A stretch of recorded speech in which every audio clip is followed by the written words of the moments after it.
ici au Château Mazères, dans une propriété de l'appellation Pomerol, qui fait 25 hectares et demi. Nous sommes situés sur les graves argileuses ou des argiles sableuses, sur des sols plus légers, qui vont donner des vins qui sont également plus légers, mais dans lesquels on recherche ce qui nous plaît dans la caractéristique des vins de Pomerol, c'est-à-dire principalement cette fameuse texture très veloutée, ce toucher de bouche, le profil aromatique des vins de Pomerol sur la violette, sur la truffe, le sous-bois quand les vins vieillissent.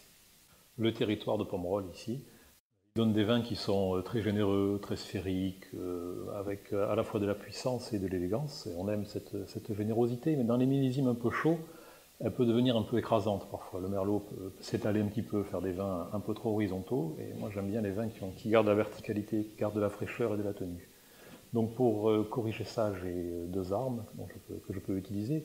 Une, c'est évidemment l'évolution des cépages. Alors ça se fait dans le temps, parce qu'on renouvelle ça lentement, mais tout de même.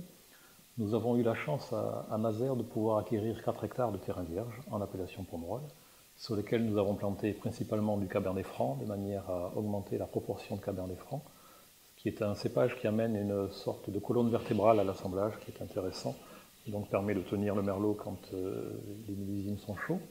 Et puis on a aussi amené un petit peu de Petit Verdot, qui est un cépage récemment autorisé à Pomerol, d'origine médocaine. Mais ce petit verre d'eau, à proportion de 2%, a l'intérêt de toujours garder une bonne fraîcheur en finale. Puis l'autre arme que l'on utilise, c'est la biodynamie, que nous avons expérimentée depuis longtemps à Fonroc et qui est en place depuis 2010 à Mazères. Biodynamie qui, elle aussi, permet, au-delà du fait que les vins sont plus expressifs, permet aussi de garder toujours beaucoup de fraîcheur dans les assemblages.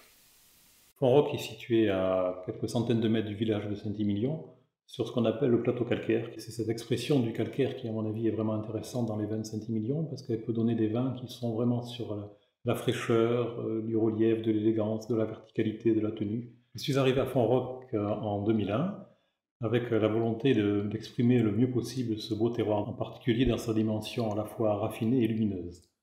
Pour cela, j'ai choisi de convertir Fonroc à ce qu'on appelle l'agriculture biodynamique, qui passe d'abord par une première étape qui est de passer en agriculture biologique, et ensuite aller plus loin dans une recherche d'harmonie entre un sol, un terroir et les personnes qui y travaillent. Donc tout ça nous a conduit à des changements importants au niveau de la façon de gérer Fonroc.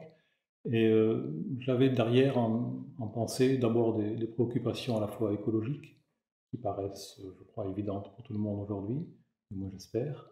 Ensuite, la volonté de se soucier des personnes qui travaillent dans la vigne, la protection de toutes ces personnes, et puis l'envie d'exprimer au mieux ce terroir dont j'ai parlé.